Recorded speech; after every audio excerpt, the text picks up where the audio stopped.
there are going to be some differences in the 2024 version of the Georgia Bulldogs and the 2023 version of the Georgia Bulldogs. I've been going back and looking through old stuff. I've been looking through quotes from last summer, a lot about what Kirby Smart talked about at SEC Media Days a year ago, less than a year ago, back in July, up in Nashville. It's going to be in Dallas this year. I'm excited to hear what the message is. At these things, the coaches, it's an opportunity for them to talk about how they want the season to go, what the message is for the season, just laying down, hey, this is what's going to happen. This is what we're trying to do. This is how we're going to try to do it, as they're fielding questions from all sorts of reporters, including me. But I think there's going to be a real difference this year, and it's going to be in the mentality, in my opinion. All right, I think that that's very much something that could be in play here for Georgia. Kirby's message last year was about complacency.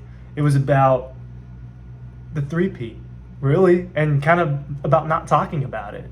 That was one of the most talked about topics in college football last year. Is Georgia going to get the three-peat done? Are they going to win 3 championships in a row? And look, that didn't happen, right? That ended when Jalen Milroe and the Alabama offense got down the field and ran the clock out.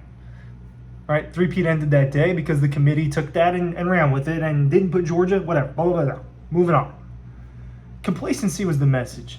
And you can still be complacent, right? This 2024 team can still show complacency. I don't think that complacency is what we saw out of the 2023 team. I think that they just weren't, at the end of the day, they just didn't get it done. That's really the best way to put it. I don't think that there was complacency. I think that they got out to a sluggish start at the beginning of the season. I think that there were a lot of injuries, and I think that they lost a football game on the wrong day in front of the wrong audience. And it got them kicked out of the playoff, whether they were one of the 4 best teams or not. This year's different, obviously, for a lot of reasons. 12 teams, whatever. The conference is different.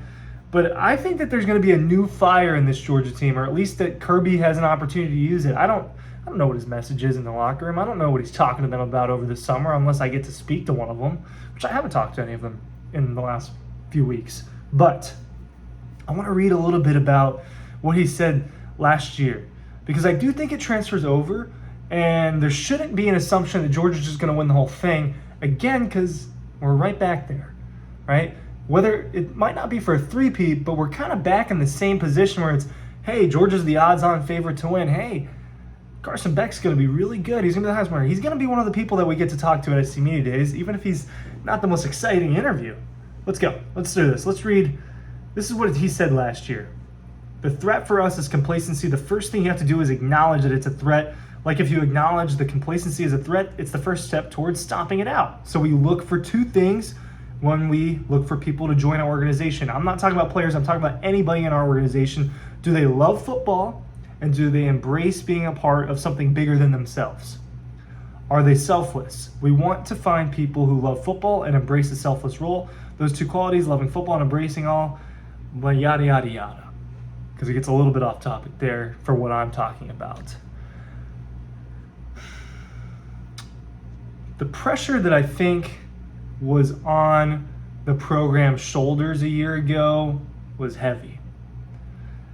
There was potential to make history. There was, the fan base is at fault. I know that that's not going to get a positive reaction. But everyone just kind of assumed three-peat. And I partially did too. All right? I thought that I was going to get to cover a three-peat. I thought that I was going to get a free ride to seeing 3 national championships in person, and it was going to be this awesome thing. And I do think that getting a third in 4 years is totally on the table, the way that it was totally on the table a year ago.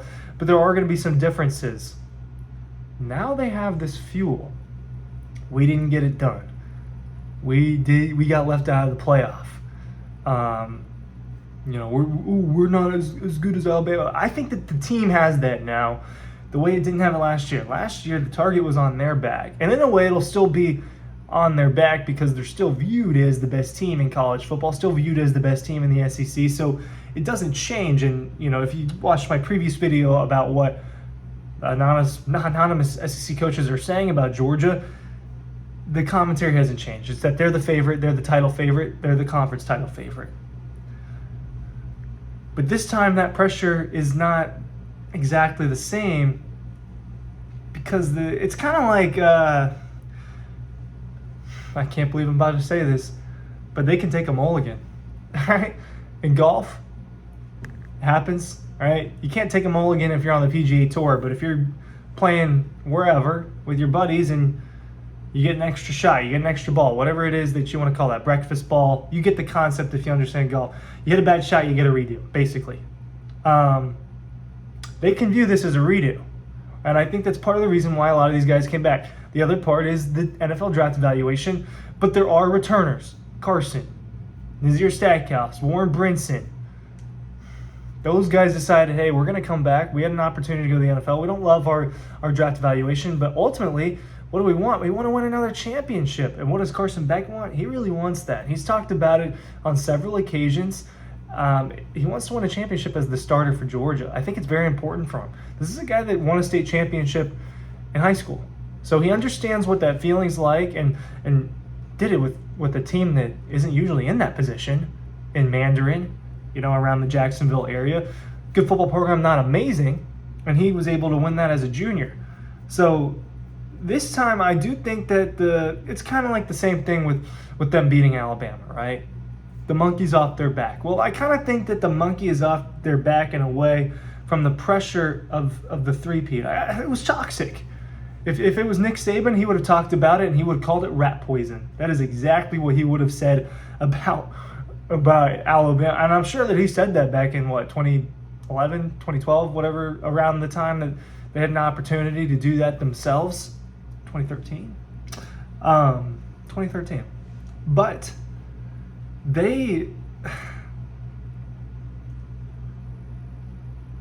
this team's going to be better. And I think it starts with the offense. I think it starts with Carson and Mike Bobo. I think that it will blossom a little bit more. If you look at all the weapons that they have, are they better without Brock Bowers and Lance McConkey? No, of course they're not. Those are two guys that I think are going to be good NFL players. Maybe great. I think that they have more of them on the roster after that, but this is a team that I have higher expectations for than I did a year ago. Because they, first year starter in Carson, you can kind of tell early on in the season. Dean and I were having this conversation the other day. We met up for dinner. You could tell earlier on in the season in 2023 that it wasn't exactly the same. It looked stale. The team looked stale against the Cupcakes, 48-10 or 48-0, putting up 50 on some of these teams. They were still doing it, but it didn't look as glamorous. And then you deal with the South Carolina game. Okay, well, whatever. But then it happened again against Auburn, and that's when it was like, You get that erased from your mind when they go on the stretch from Kentucky and Ole Miss and all that, but it doesn't really change what happened at the beginning of the season, and it showed you this is not the same level of dominance that we saw the two prior years. Now, that level of dominance from the back-to-back might not be as achievable with a schedule as tough, but winning all of these games would be the same thing. When you talk about a highly ranked Clemson, a highly ranked Texas, a highly ranked Alabama, these are your teams that are going to be ranked in the top 15 when they play Georgia, unless something changes. I think Clemson might end up being kind of in the 20s. Should be. I don't think that Clemson's all that this season, but Kirby has an opportunity to use, and he might not. I know that he likes to use things for motivation, and he might not choose to do this. Last year was a failure. We are at the championship or bust. No, you're not going to win a championship every year, but they are going to an extent view not winning a championship as a failure, and I think more specifically last season it was probably viewed as a failure. And there is a lot of positive things to hang your hat on about Georgia football on the 2023 season. There are tons of positives and a lot of great moments that I hope aren't forgotten along the way. And I hope that this season isn't always frowned upon as them not being able to get done exactly what they wanted to get done. But they have an opportunity to use what happened with the committee, use what happened against Alabama, and use this as a restart and get right back to where they were against TCU. That's my take. Thanks for watching. Ryan Curley, newsletter, Dawg Post. Appreciate your viewership.